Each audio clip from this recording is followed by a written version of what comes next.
So this is Wafer Mask. This is a program I made just to simulate a silicon wafer that has a silicon dioxide coating on it, and you can apply a different image mask to it to simulate what your wafer will kind of look like pretty accurately when it is actually masked through the photolithography process that you'll go through if you're doing the same program I am, where we make our art wafers. But yeah, you come in here, we can launch it right here.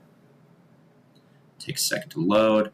The environment background is kind of a big file. So yeah, and this is it. You can see this is the wafer, this is the environment we're in. And yeah, you can change all your settings up here. We'll go ahead and upload a file. We'll go ahead and do this. This is what I did for mine.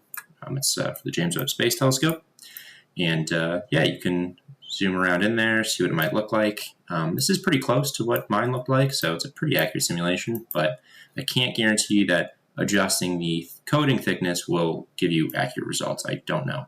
But you can adjust that here to simulate the thin film effect for different coating thicknesses. Again, not sure how accurate this is. But yeah, you can reset it with this. You can scale your mask up and down if it's not scaled properly. And then yeah, you can export an image. And that will just get saved in here. And yeah, that's the program.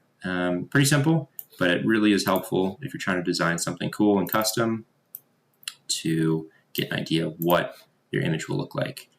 You can also invert the mask up here, and so you can figure out, okay, maybe my mask will look a lot cooler if I invert it versus normal. And yeah, but that's about it.